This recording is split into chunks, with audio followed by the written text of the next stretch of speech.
La gravedad de un paciente puede tener diferentes causas. Su organismo falla y para salvarlo hay que llegar al diagnóstico adecuado.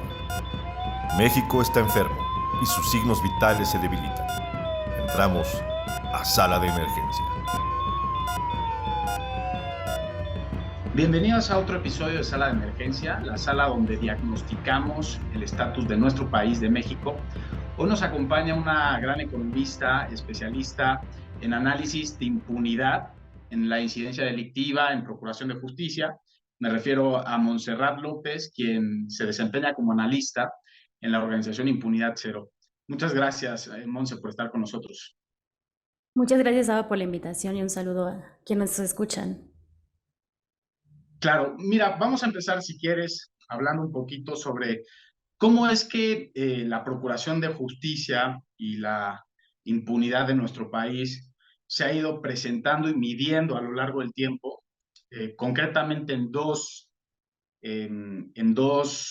digamos, delitos muy concretos que creo que son los más graves, ¿no? Sin duda. El primero es el homicidio doloso y el segundo es el feminicidio, ¿no? ¿Cómo tú ves que se han comportado los datos en estos dos delitos? Bueno, pues sí, es muy importante cuando hablamos de impunidad centrarnos en estos delitos que comentas, en el homicidio doloso y feminicidio, porque son de los delitos pues con mayor impacto social, pero también que son delitos que están investigados por las procuradurías y fiscalías locales, ¿no? Entonces, la impunidad en estos delitos reflejan mucho cómo operan estas fiscalías, ¿no? Sobre todo por eso, porque tendrían que priorizar la investigación de estos delitos y procurar, pues, que sean esclarecidos con mayor efectividad o con mayor rapidez o con mayor diligencia, ¿no? Pero lo que vemos en los datos es que no necesariamente estos delitos se están resolviendo, ¿no? En Impunidad Cero medimos la impunidad en homicidio doloso y feminicidio como el porcentaje de delitos que suceden y que no tienen una sentencia condenatoria, ¿no? En este caso en particular de homicidios dolosos y feminicidios. ¿Y por qué hago esta aclaración? Porque no todos los delitos tienen que concluir con una sentencia condenatoria, ¿no? Dependiendo de la gravedad del delito, se puede concluir con una salida anticipada del proceso, un procedimiento abreviado, otro tipo de solución que no necesariamente sea una sentencia, ¿no? Pero por la particularidad de estos delitos, porque son feminicidios y homicidios, son de alto impacto social, pues la salida es sentencias condenatorias, ¿no? Y por eso nosotros tratamos de medir la impunidad en este sentido. Y lo que vemos es que la impunidad en homicidio doloso y feminicidio se ha mantenido muy alta en los últimos años, alrededor del 90%. En la última medición que sacamos en la última publicación para 2021 fue de 91.4%. Claro. Entonces, como te puedes dar cuenta, para homicidio doloso, este es 91.4 para homicidio doloso, pues son porcentajes altísimos que nos hablan pues de una falta de capacidad de investigación de las procuradurías y fiscalías, sobre todo, para investigar estos delitos de alto impacto social. Sí, entiendo. Oye, Monse, ¿y por qué no nos cuentas un poquito? Tengo dos preguntas que me surgen inmediatamente después de tu comentario. La primera, pero que quiero que respondas de segunda, en segundo tiempo, es si toman en cuenta la cifra negra, ¿no? Porque al solamente tomar en cuenta las carpetas de investigación que se abren por estos dos delitos, pues probablemente nos puedes contar un poco de la cifra negra, es decir, de todos los delitos de homicidio doloso y feminicidio que no se denuncian, ¿no? Supongo que es donde menos cifra negra hay por la gravedad del delito, pero estaría interesante también contemplarlo, ¿no? Y antes, me gustaría también preguntarte, para que la audiencia lo tenga bien en claro, ¿cuál es la diferencia entre un homicidio doloso y un feminicidio, ¿no? Para que la audiencia entienda, pues, por qué hablamos de dos delitos distintos cuyo fin último es quitarle la vida a una persona. Claro, pues sí, sí es muy importante hacer esta aclaración porque puede haber homicidios dolosos de mujeres que no necesariamente son feminicidios, ¿no? Cuando hablamos de feminicidios hablamos de asesinatos intencionales que son cometidos por alguna motivación de género, ¿no? Y por lo general, dependiendo del estado, que ese es un problema que yo creo que vamos a hablar un poquito más adelante, los estados pues, tienen distintos criterios para determinar si un homicidio de mujer fue un feminicidio, ¿no? Entre ellos puede ser pues que el cuerpo haya tenido violencia extrema, que haya sido cometido por su pareja, que haya pues sí sido expuesto en algún lugar público, ¿no? Entonces hay ciertos elementos que configuran un feminicidio y un homicidio doloso de mujer pues no necesariamente tiene estas raíces de género. Por eso es muy importante pues que las fiscalías empiecen a investigar estos casos con perspectiva de género. Y O respecto a sea, en las... resumen, perdón que nada más para No, no, dejarlo está bien, perfecto. es, feminicidio es un homicidio contra una mujer por razón de su género, ¿no? Porque Exacto. hay una motivación fundamentalmente relacionada con que es mujer, ¿no? Y el homicidio doloso lo vamos a entender solamente entonces como, bueno, no solamente, pero como el asesinato de una persona por alguna razón diversa a la del género. ¿Sí? ¿Es Pero correcto? con una intención de asesinar a Como una la intención, persona, ¿no? Porque claro. también tenemos los homicidios Muy bien. culposos, que esos no los consideramos dentro de nuestra metodología, porque pueden tener algún otro tipo de sentencia, como no fueron cometidos con una intención, con un dolo, pueden tener algún otro tipo de sanción que no sea una sentencia condenatoria, ¿no? Pero sí, justamente esa es la diferencia entre un homicidio doloso y un feminicidio. Y respecto a la cifra negra, un poco también es muy importante considerar que dentro de nuestra metodología también utilizamos estos dos delitos, porque son los delitos que tienen menor cifra negra, ¿no? Porque por la presencia de un cuerpo, lo más común es que se inicie un acta, ¿no? de defunción y entonces el registro sea pues digamos que más confiable, ¿no? La cifra negra también, para quien no lo sepa, son todos esos delitos que suceden que no llegan al conocimiento de las autoridades, ya sea porque no se denunciaron o porque no iniciaron una carpeta de investigación. Y en México la cifra negra para todos los delitos es altísima, ¿no? Y también está arriba del 90% de todos los delitos que suceden en el país, menos del 10% son denunciados e inician una carpeta de investigación en las fiscalías y en las procuradurías, pero en el caso de los homicidios y los feminicidios tienden a ser la medida más certera a la violencia que vive un país o algún estado o algún municipio, porque reflejan justamente, pues, ante el descubrimiento de un cuerpo, de un cadáver, de un levantamiento forense, pues un registro, ¿no? Pero es cierto que sí existe cifra negra en estos delitos, ¿no? Tenemos en el país hoy a más de 100,000 personas desaparecidas y no localizadas. También en los últimos años se han descubierto fosas de personas con cuerpos no identificados que, pues en lo que se descubren, no están en estas estadísticas de homicidios y feminicidios, entonces no podemos hablar de que son una estadística perfecta, sí tienen sesgos, pero dentro de todos los delitos, los homicidios y los feminicidios, digamos que son los delitos que más se registran por la presencia de un cuerpo y de un De acuerdo. levantamiento Entonces, forense. la fuente a la que recurren ustedes para levantar este índice o para construir este índice de impunidad en homicidio doloso y feminicidio es el INEGI, no el Secretariado Ejecutivo. No, sí tomamos los datos del secretariado ejecutivo, pero como comentas, el INEGI también tiene una medición de defunciones, pero en teoría cuando se levanta un acta de defunción, el secretariado ejecutivo pues tiene que iniciar una carpeta de investigación. Entre estas dos fuentes de información sí hay diferencias en los registros, pero lo que hemos visto es que mantienen las mismas tendencias, ¿no? Y esta diferencia cada vez en los últimos años se ha reducido. Entonces, por eso tomamos esta medida y sobre todo también porque lo que queremos ver es la efectividad de las procuradurías y fiscalías que son las que inician estas carpetas de investigación. Entonces, la medida, pues sí, sí es una medida de impunidad, pero también queremos ver cómo las fiscalías están respondiendo a los casos que ellas mismas inician, ¿no? De acuerdo.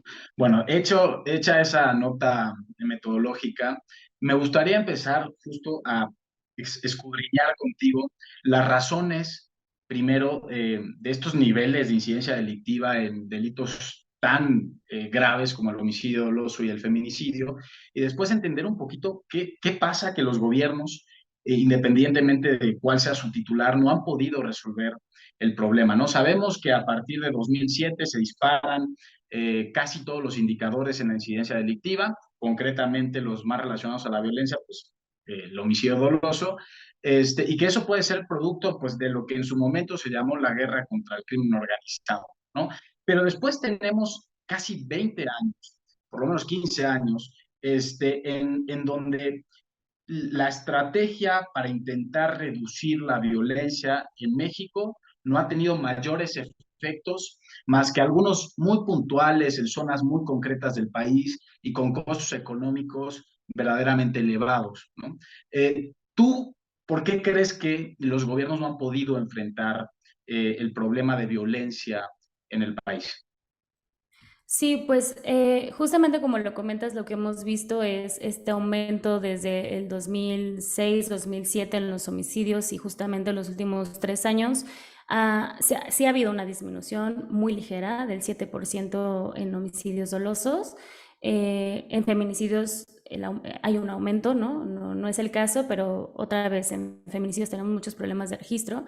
Pero en el caso de los homicidios dolosos, sí en los últimos años hemos visto una tendencia o estática y una ligera disminución, ¿no? Pero lo cierto es que, como lo comentas, pues seguimos teniendo problemas de inseguridad gravísimos en el país y de acuerdo al Estado, el problema de inseguridad se intensifica más, ¿no? Yo lo asocio personalmente a que el tipo de delitos que suceden varían extremadamente entre territorios, ¿no?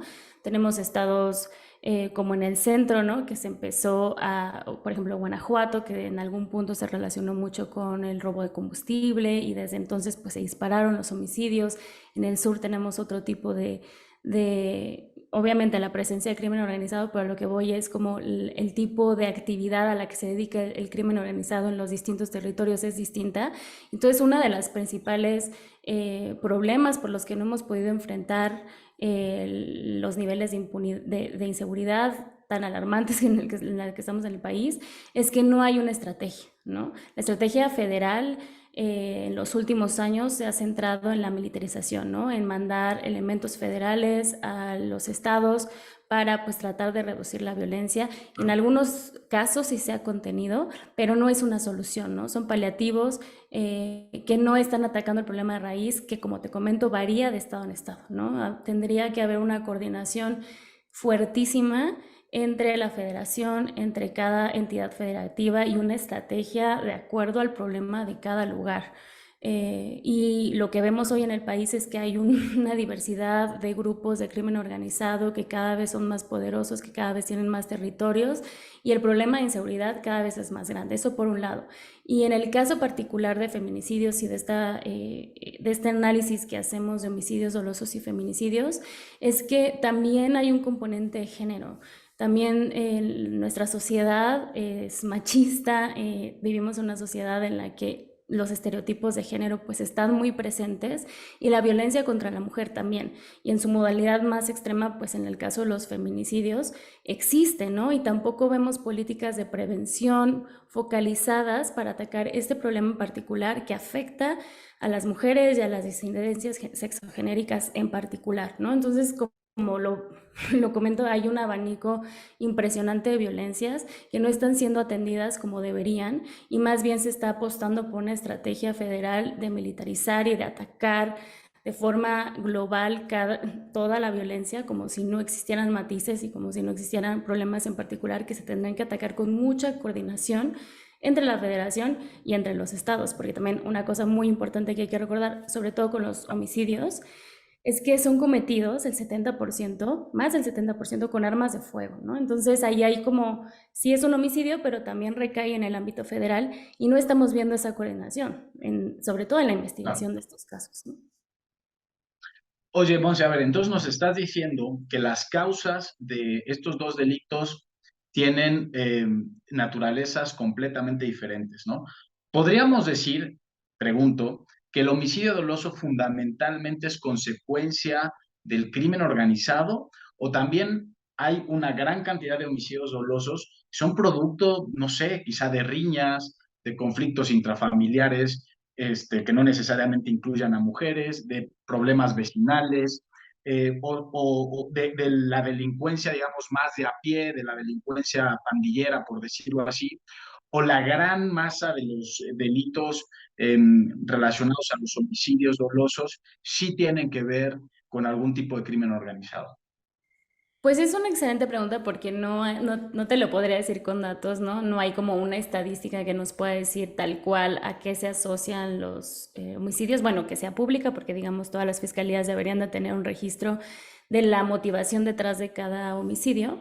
Pero lo que sí te puedo decir, que es un poco regresando a esta estadística que te comentaba, que más del 70% de los homicidios dolosos son cometidos con un arma de fuego. Normalmente cuando hay algún tipo de riña callejera, algún tipo de problema intrafamiliar, pues sí, el arma con la que se comete el homicidio no necesariamente es una pistola o pues sí, un arma de fuego, ¿no?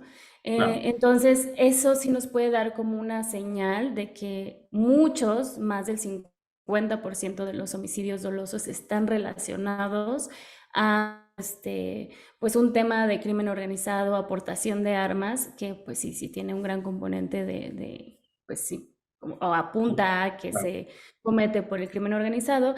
Y por el otro lado, en el particular caso de los feminicidios y de los homicidios dolosos de mujeres, lo que hemos visto es que en la mayoría de los homicidios de mujeres intencionales son cometidos por la pareja o por algún miembro de la familia, ¿no? Entonces, en esos casos en particular sí existen otro tipo de componentes de género que explican la violencia feminicida, ¿no? Y por eso hacemos mucho hincapié en tratar de diferenciar de todos los homicidios que suceden en el país, aquellos que suceden con pues estas motivaciones de género detrás, que pues suceden por estas cuestiones, ¿no? Estructurales y de violencia de género que terminan o que pueden culminar en un feminicidio.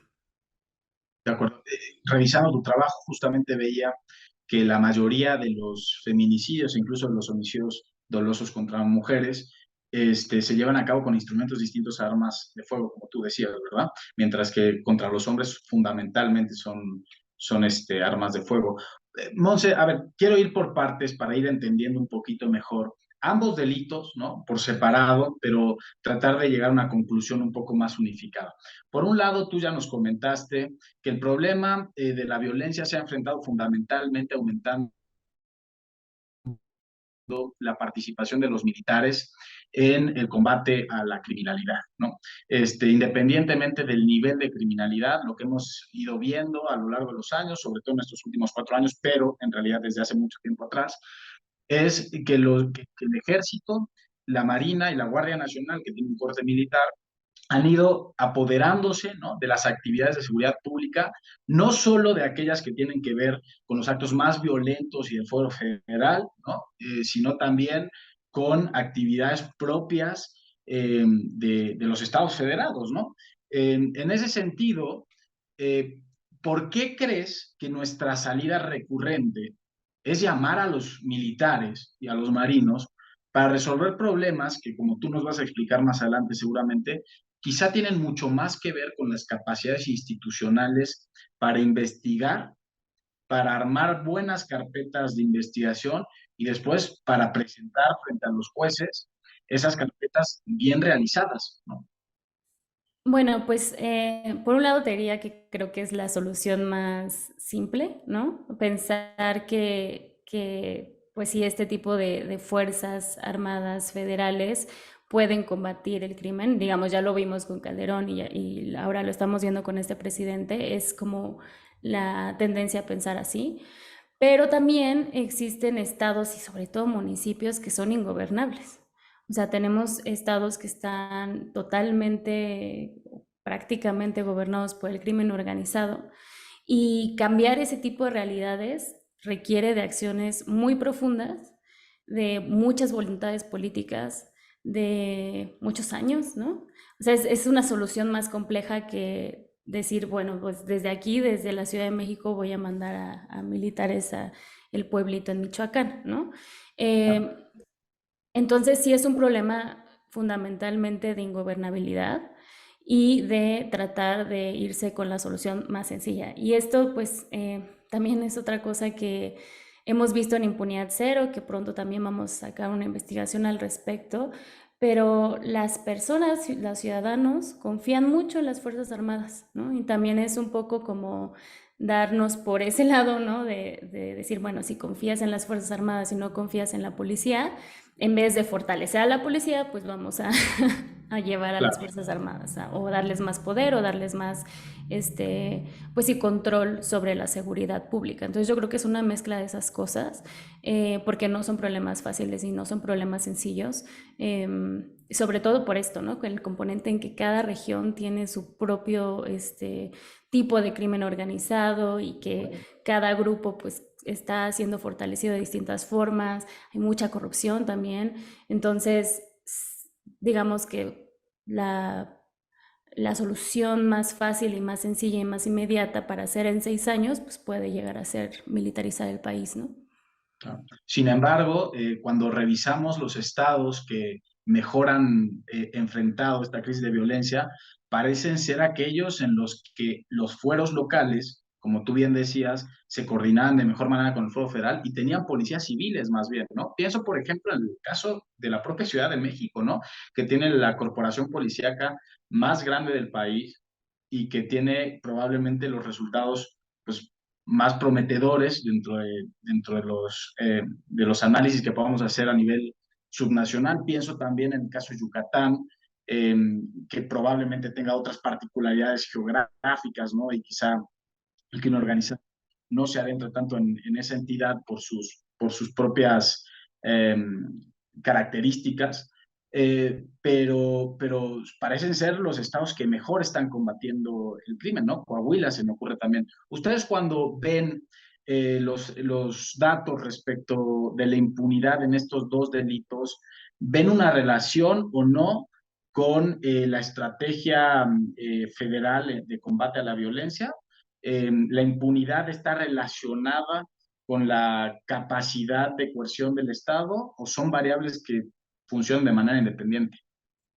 No necesariamente porque hay una variable adicional que es la coordinación, ¿no? O sea, no tiene mucho sentido si fortaleces a tus policías locales, pero no fortaleces a la fiscalía, ¿no? Tenemos estados con fiscalías muy fuertes que salen muy bien evaluadas, pero que son un problema enorme, o sea, tienen un problema enorme de inseguridad. Podemos pensar en Guanajuato, ¿no? La Fiscalía de Guanajuato tiene una cantidad de recursos gigantesca en términos de efectividad, es de las fiscalías más efectivas del país, pero al mismo tiempo es uno de los estados más inseguros del país y eso no necesariamente resuelve el problema, ¿no? Al final debe de estar presente una coordinación entre las Secretarías de Seguridad Pública, la Fiscalía General Local, el Poder Judicial y la Federación. Y eso es lo que está ausente en todos los estados, ¿no? Entonces, no se ve una correlación así tal cual de más policías, menor inseguridad, porque tiene que haber un componente superior que es la coordinación entre todo el sistema de justicia, porque es un sistema y no podemos pensar en nada más aisladas ciertas instituciones que al final pues terminan resolviendo un caso y ese mismo caso va pasando por todas las instituciones al final, ¿no? Claro. O sea, a ver, si una persona se preguntara dónde está el problema real de la impunidad de los asesinatos en México, de los homicidios dolosos y de los feminicidios, está en que la policía no hace su chamba, está fundamentalmente en que la policía hace su chamba, detiene a las personas y cuando van al Ministerio Público, pues resulta que el Ministerio Público tiene un montón de casos que investigar y entonces no hace ninguno bien, o tiene que ver con que después de que el Ministerio Público investiga, se da cuenta que hay muchas dificultades técnicas para investigar y entonces no tienen recursos, o es que cuando llegan al juez o a la jueza de control le dicen, pues, caballero, muchísimas gracias, pero no vamos a hacer nada al respecto. O sea, si el ciudadano convencional tuviera que ver dónde está dentro de todo ese flujo, ¿no? De procuración e impartición de justicia, ¿dónde está el verdadero embudo? ¿Dónde está el problema? ¿Tú qué nos dirías? Pues el principio, digamos, en todas las etapas del proceso hay complejidades, pero el principal cuello de botella que nosotros hemos identificado está en los ministerios públicos, en la Procuración de Justicia, ¿no? También hay muchas deficiencias en seguridad pública, sobre todo porque son instituciones con muy poco presupuesto y en relación a todo el trabajo que tienen que hacer y los expuestos que están las y los policías pues al crimen. Pero los ministerios públicos están saturados, ¿no? Y es paradójico pensar que solamente les llegan menos del 10% de los delitos que suceden en el país y con eso están saturadísimos y no logran llevar un caso a los jueces, ¿no? Con nuestro nuevo sistema de justicia, pues podemos, que es un poco más garantista, si hay alguna falla dentro de la detención o dentro de la procuración de justicia, pues los jueces no van a continuar con el proceso y entonces cuando los casos llegan a juicio se les caen y no los pueden judicializar. Y muchas veces la percepción ciudadana es que los jueces y las juezas o los magistrados y las magistradas son las que tienen el problema, ¿no? Pero es que ahí se ve la consecuencia de un proceso mal llevado, ¿no? Entonces, lo que sí hemos identificado es que dentro de los ministerios públicos, las fiscalías, hay un gran problema tanto de, pues sí, de manejo de recursos, ¿no? Porque no necesariamente es que hayan más recursos, ¿no? O sea, como te comentaba, hay fiscalías que lo tienen, Chihuahua, Guanajuato, Querétaro, hay referentes de fiscalías con muchos recursos, pero muchas veces estos recursos son mal empleados, ¿no? Y justamente pues ahí es donde vemos nosotras el cuello de botella de la impartición de justicia en general. Ok, y si identificamos el Ministerio Público como, digamos, la parte más, por decir, complicada para procesar todos estos casos, una vez que se cometieron, ¿no? Porque acá estamos hablando ya de delitos que se cometieron y que deben ser enjuiciados, ¿no? No de la política de prevención. Pero una vez encontrado este espacio en concreto que es el Ministerio Público como un verdadero freno o un semáforo rojo para los procesos de judicialización en delitos de homicidio doloso y feminicidio, ustedes hicieron un índice sobre procuración de justicia a nivel subnacional y ¿qué encontraron? ¿Cuáles son las fiscalías que mejor funcionan? ¿Cuáles son las que peor funcionan? ¿Y por qué funcionan mejor? ¿Es porque tienen más ministerios públicos? ¿Tienen más recursos? ¿O también hay un componente de voluntad política? ¿O hay un componente partidista? ¿O hay un componente tecnológico? ¿O qué encontraron ustedes? Sí, justamente como lo comentas, tenemos también otro índice que lo que hace es evaluar cómo les va a las fiscalías en general, en su capacidad instalada, en los resultados que generan. Y justamente lo que encontramos es que, pues si bien la capacidad instalada es como una restricción inicial, ¿no? Hay fiscalías que elaboran con muy poquitos recursos y obviamente eso se va a reflejar en la calidad de las investigaciones, ¿no? Porque yo he llegado a ir a fiscalías donde tienen los escritorios llenos de papeles, o sea, de carpetas de investigación gigantescas y es como, ¿cómo esperas, ¿no? Tener buenos resultados si no invierten en tecnología, en pues salarios dignos para las y los ministerios públicos, ¿no? Entonces, si bien sí las capacidades son importantes y es importante contar con recursos económicos para que operen, lo que encontramos también es que hay otro tipo de variables que pues afectan también al desempeño en las procuradurías y las fiscalías. Esta que mencionaste, el componente tecnológico es súper importante porque lo que hemos visto es que algunas fiscalías invierten en hacer, por ejemplo, plataformas de denuncia, ¿no? Y esto lo que hace es que pues ayuda a que los ministerios públicos físicos no estén saturados de personas que estén tratando más de 4 horas en hacer una denuncia, porque hay muchas fiscalías, la mayoría de las fiscalías, las personas tardan más de 4 horas en levantar una denuncia, ¿no? Y eso explica mucho de por qué las personas no denunciamos los delitos. Entonces, al recurrir a otro tipo de tecnologías de la información que ayuden a iniciar carpetas de investigación o si no nada más iniciarlas o recibir denuncias también en el proceso de investigación, que cuenten por ejemplo con un sistema informático que ayude a concentrar toda la información para poder analizarla, que cuenten con analistas. Todo este tema tecnológico también es muy importante, además del tema de los recursos. y pues también la ausencia, ¿no? de protocolos, de manuales, de planes de investigación penal, muchas, digamos, cosas un poco más técnicas, pero que si no existen, pues la calidad de las investigaciones va a ser mala, ¿no? Yo te agradezco mucho que hayas estado con nosotros en Sala de Emergencia y seguramente habrá muchos espacios para seguir debatiendo pues, sobre los delitos que más afectan a la sociedad mexicana y sobre la impunidad que prevalece en el país, independientemente de quién nos gobierne. Muchas gracias, Ava, por la invitación y además pues invitar a las personas que nos escuchan a consultar este informe de impunidad en homicidio, doloso y feminicidio en nuestra página de internet, que es impunidad0.org, y también a que nos sigan en nuestras redes sociales, que también tratamos de publicar pues toda esta información de la forma más accesible para las personas, porque sabemos que son temas difíciles, pesados y complicados, y pues bueno, tratamos como de socializarlos de una forma amigable y que pues llegue a cada vez a más personas esta información. Te lo aprecio, Monse. Nos encontramos en una sala de emergencia distinta muy pronto. Saludos.